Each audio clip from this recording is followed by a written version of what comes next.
Hello，大家好，欢迎回来 Rangerman 频道，我是阿斋。Proton S70啊，由于我不是什么大媒体，没有被邀请到发布会嘞，所以没有错，我又是做全网最慢的那个了，全世界都把影片上完了，我才上。但是嘞，因为我是直接杀去 showroom 拍的这个实车啊，所以我可以花更多时间在那边慢慢摸，然后也可以找到更多的资料。所以当然啦，结尾我也会讲到这个关于 Proton S70啊，它的普通保养，还有一些需要注意的事项，还有价钱等等的这些东西。这个就是直出影片的好处，我可以去花更多的时间做更多的资料。再来就是它的定位方面啊，Proton正式宣布的是在 C segment sedan。我觉得尺寸来讲，可能它还不到现在的 C segment， 不过定在 C segment 其实是可以接受的啦。我发现到很多人都没有想到啊，如果把它定位在 B segment， 就是跟 Proton Persona 同个 level， 这样子你叫 Proton Persona 情何以堪？你有想过 Persona 的感受吗？所以原厂就把它定在 C segment。总之不管是什么 segment 啊，重点是它的价钱出来了，价钱是足够漂亮的，根本就是贴住 City Views 来打。在这样精彩的影片接下去之前，YouTube 上面应该很少这个频道啊会讲解到这个汽车的保养还有这些维修知识的。这样子不要错过我的影片的话，就记得要先订阅，再来个赞，反正都是免费的，你敢看它点下去罢了吗？ YouTube 都没有跟你收钱的，毕竟我花了更多时间来做嘞，点个订阅啦 brother。首先车头方面，它的 bumper 非常棒，大灯非常大，中网非常中啊，这样子今天的影片大概就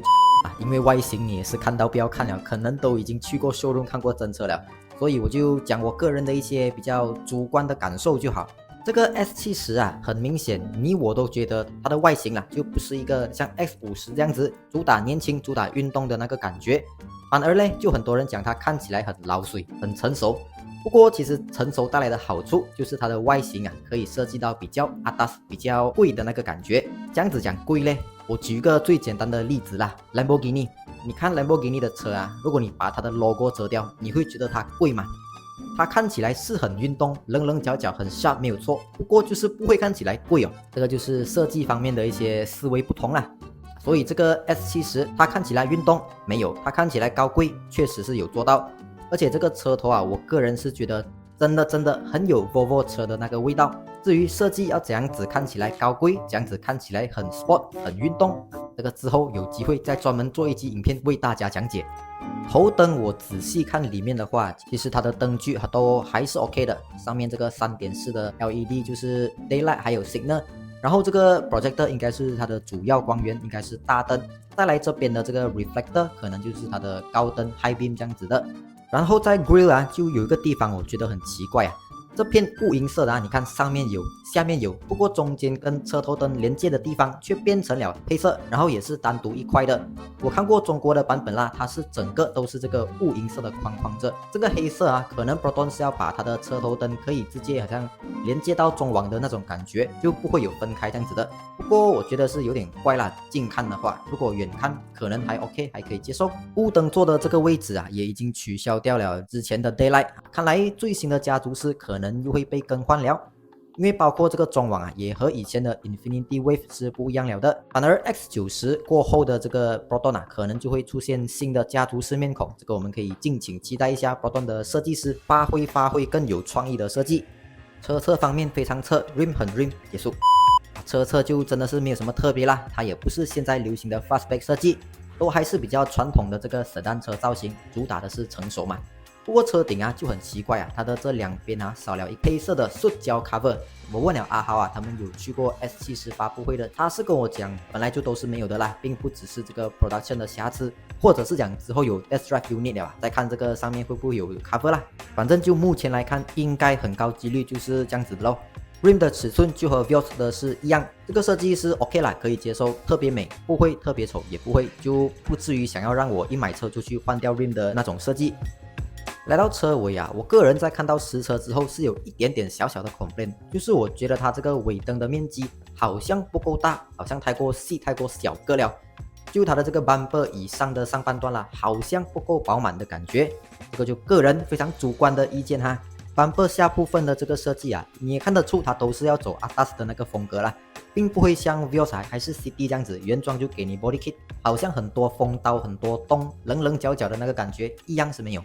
然后它的这个 boot 它的按钮嘞是在这个 T 的下面，一按了它就会自己弹上来，好像有 Power Boot 的那个感觉，不过其实是没有啦，它应该是弹簧原本的 setting 就拉到比较紧，不过它弹上来了是没有开到完啊，你还要稍微用手去把它顶一下。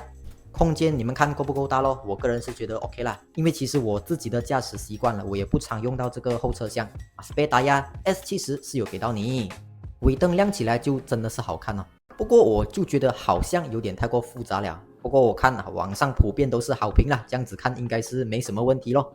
消费者可以接受就好了，毕竟这个车又不是只卖我一个人罢了啊。再来又给我发现到一个细节。原本蹲下去是要看它的车脚的设计啊，不过却看到这个 exhaust 哦，竟然是双触的嘞，双触还隐藏起来。看来这个 S70真的是决心，他打死都不要把 exhaust 露出来，不要走运动风的。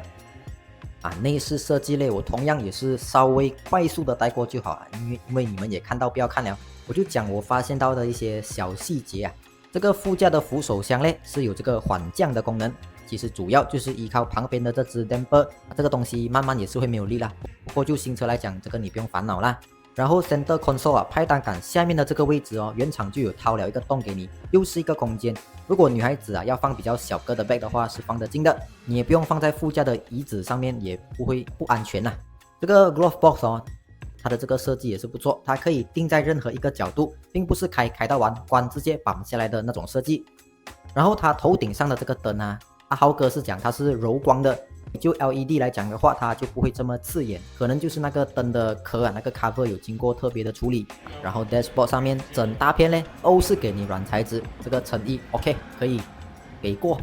就跟当年的 S70就是讲要取代 Prevate 的嘛，当年的 Prevate Suprema S 啊，它的 dashboard 也是整片软材质。Suprema S 之后会出影片，各位可以敬请期待一下。内装质感好看，对，没有错，但是quality嘞。就我摸到的一些按键呐，我都觉得是很扎实的。finishing 到组装，我都觉得在我这里啦，我是给过的，并不会松松散散，所有东西就真的是很 solid， 并不只是外表设计到好看而已。这个就真的是有点超出我的 expect 啦，因为我原本预算啊，这个是吉利化后的 Proton 啊，最便宜的一款车，它的这些组装方面呢，我是觉得可能会有点吃车，不过看到实车摸到过后啊，其实并不会有。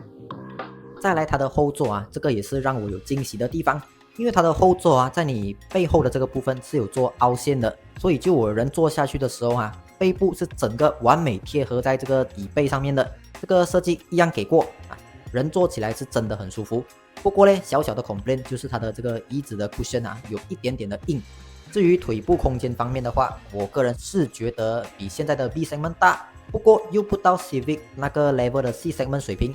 就给我感觉是以前啊，可能 Civic FD 那个年代的 C segment 的座位啦。接下来就由 Rider ATH 来为你示范采用 High Proton 来开启这个天窗的功能。Open sunroof。啊，天窗的玻璃上面直接跟你印住吉利，没有再跟你客气了的Proton现在。OK， 不过这个天窗类，我个人就觉得有个小缺点，就是天窗的开启关闭都是要在这个荧幕里面操作的，它的上面这边啊，普遍我们认为会有天窗开关的这个位置，并没有天窗开关，这个就有点不方便啦。在原本就很少用到的天窗上面再次降低，所以买到 Premium X 的啦，大家可以猜一下，你到卖车之前会开过几次？再来，大家最关心的这个 S70的维修保养方面。首先我直接讲，肯定很多人最在意的就是这个 timing belt。timing belt 的话 ，S70啦，活动官方是讲说在12万公里的时候，120千啦才需要进行更换。X50的话是在110千公里，11万公里。这个 X50的我们是直接根据 TGDI 的那一副引擎，所以呢会和这个 S70有小小的差别。X50在11万公里的时候还需要更换上这个 drive belt 驱动皮带。S70的话就是在100千公里、10万公里就需要进行更换。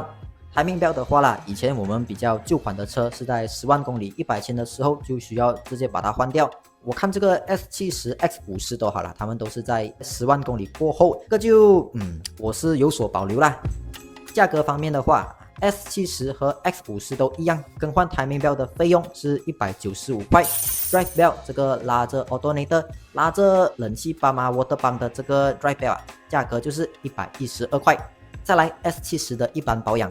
因为他们的价格接近啊，所以我就直接拿 CD 跟 Vios 来对比，我不管它是 C segment 什么 segment 都好了，毕竟马来西亚人也不会跟你分 segment 的。就好像当天我在现场看车的时候，就有听到一些不了解车的观众讲了一些话。OK， 重点啊，我直接对比 CD Vios，Total 他们5年10万公里的这个保养费用都是在4000多块，没有错，3款车都是在4000多块。S70 的话，它只是贵多一个200多块而已。对比起 Vios 啦，对比起 CD 的话CD 是这3款车之中5年的保养费最低的那一款。不过 S70 啦，它多了这个200块啊，你除5年，除60个月，一个月才多少钱罢了。我相信这个不会是大家很大的一个顾虑啦。然后因为这个 S70 啊，采用的 engine 是 MPI Multi-Point Injection， 并不是 Direct Injection， 所以呢就有一个好处，你就不太需要担心这个 carbon 多的问题。然后 engine 的噪音也会比较少一点，在外面听起来啦，就不会有很明显的那个哒哒哒哒哒哒哒的那个声音。这个 S70 的话，你最多就是定期检查 Total Body 就好了。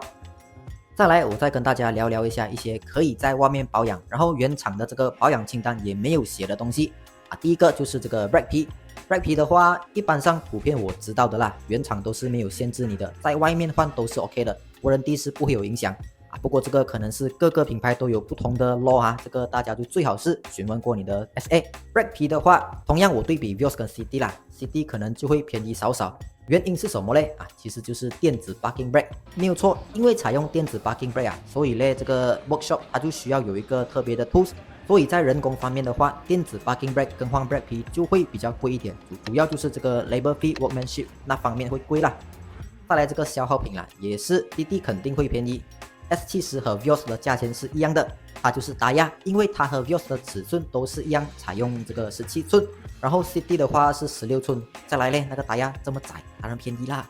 还有就是这个电池的话，这个我就相信3款车的价差应该是不会到太大，毕竟他们都没有采用这个自动启停，所以这个电池的 model 就不需要用到有特别给自动启停的那一款电池，价格方面可能就会比较亲民。不过我觉得嘞，这个 S70 可能它这个电池的消耗会比较快。现在车其实都越来越快了，这个 S70 我预测可能1年半2年，你这个电池应该就收档了。毕竟它给到你那么多的电子先进的配备跟功能嘛，这个当然是要有代价需要你去承担的。再来还有一些消耗品，我就不深入讲了，例如 absorber、mounting、arm、tensioner 等等等等一些车脚或者是 engine 里面的小小的零部件这个原厂都是没有跟你讲要几时换的嘛，都是看各个车主的使用情况也好，路况也好，时间也好，都会有一点差别的，所以这个大家也要有一笔钱预留啦。不过这些东西都是通常都是在10万公里过后才需要开始注意的。